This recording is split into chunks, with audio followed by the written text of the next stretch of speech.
Kim Jong-un wants to meet. When do you want to meet with him? With who? You said the North Korean leader wants to meet. How soon would you? We want to have a meeting. I like to have a meeting. I get along great with him. You know, you were there. We even had a press conference. He had his first press conference. Kim Jong-un had a press conference. This was a little different press conference. I said, have you done a press conference before? No. And you know what? He did great. It was a great press conference, actually. It was historic. I doubt he's done one since. But I said, would you like to meet the fake news? Because whatever you want to do. And they came in like you've never seen anything like it. And then he said, enough. And that was the end of the press conference.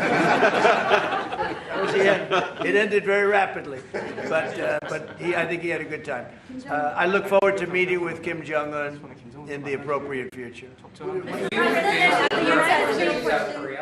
Would you reduce the number of forces in South Korea so that the United States could have more flexibility in the region? Say it? Would you consider reducing the number of U.S. forces in South Korea so that the United States can have more flexibility? Well, I don't want to say that now because we've been friends and we're friends. And look, we have a lot of people over there. We have over 40,000 troops in South Korea. As you know, South Korea agreed to pay for that during my last term. And then when Biden came in, they complained to Biden that I wasn't a nice person. And he agreed not to pay. He gave up billions of dollars. We were getting paid billions of dollars.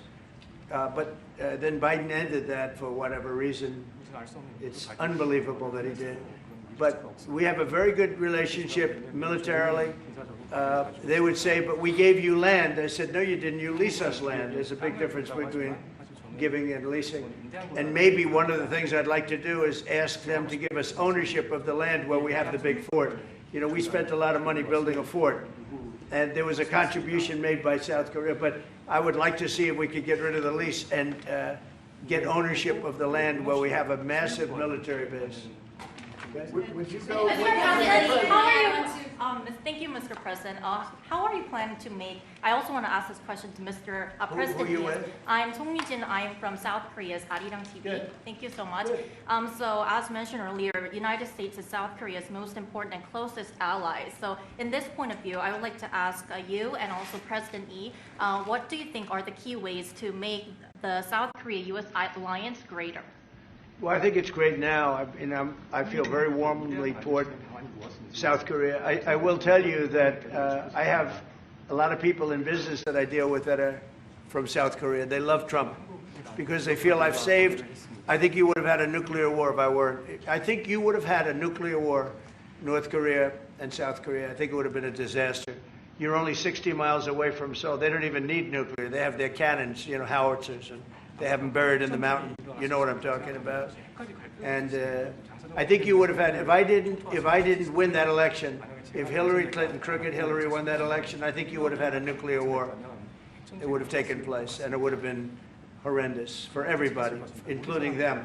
It would have been very bad for them because we would have had to enter the picture, and we are the most powerful nuclear country in the world by far. Russia's second, China's third. China's going to catch eventually, 5 or 6 years. They're working to catch. One of the things we're trying to do with Russia and with China is denuclearization. And it's very important. One of the things I discussed with President Putin the other day, it wasn't just that, it was also other things. And I think the denuclearization is it's a big aim.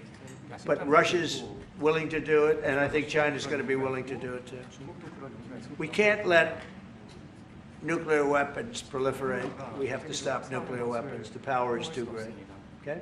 Thank you. President, I'd like to ask you further question about South Korea and U.S. alliance. I'm Anna from the Korea Times, and I'd like to ask you about the trade deal that's on the table. You mentioned about the shipbuilding industry, and President Lee mentioned about the manufacturing industry. And what other areas or sectors that you intend to focus on this trade deal? Because Korea is bringing in many investments and create jobs as well. So I'd like to know the opinions of both, how to get a beneficial outcomes for both countries through this deal. Well, we're going to get along great because we really sort of need each other. We love what they do. We love their product. We love their ships. We love a lot of the things that they make. And they love what we have. We're dealing with them on Alaska having to do with the oil. They need You need oil and we have it. So we have a big advantage in that way. We have more oil and gas and coal and energy than any other country in the world by far. No, for whatever reason, God was very good to us. He gave us the greatest. We didn't use it. We started to use wind. Wind doesn't work. They started to use solar panels that took over the land all over the Midwest, where the farmers said, what happened to my land? They'd have a 10-mile by 10-mile solar field that they couldn't farm, the most valuable land, farming land in the world, probably the most vibrant in the world. And they put solar plants all over the place. It's ridiculous. Big, massive black fields of solar that all comes out of China, or plastic, all comes out of China. But we have the greatest amount of energy in the world, and we're dealing with South Korea, as you know, in Alaska, and we're going to be making a deal, a joint venture with South Korea. Japan is involved also, very strongly involved. So we have Japan and South Korea, and we're actually the closest. You know, it seems like quite far away, Alaska and Korea, but actually it's right up the little ocean, right up the little Pacific Ocean. It's actually pretty close, relatively speaking. But we have more oil and gas and coal than any other nation in the world by far, and we're going to use it. And that's the thing that South Korea, I think, most wants from us, I would think. Mr. President, would you go back to the DMZ to meet with the North Korean leader? Say it. Would you go back to the DMZ to meet with the North Korean leader? I loved it. Remember when I walked across the line and everyone went crazy? Especially Secret Service, I would say they were going crazy.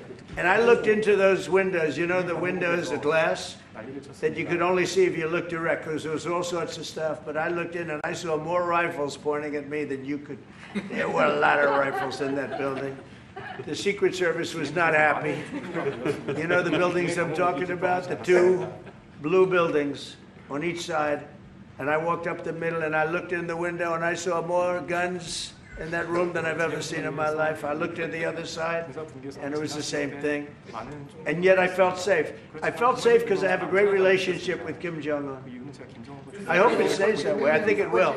I have a very good relationship. I understand him. I spent a lot of free time with him, talking about things that we probably aren't supposed to talk about. And, you know, I get along with him really well. I think he has a country of great potential, tremendous potential. Is it possible you meet him this year or maybe next year? Well, I'm meeting a lot of people. I mean, it's hard to say that, but I'd like to meet him this year.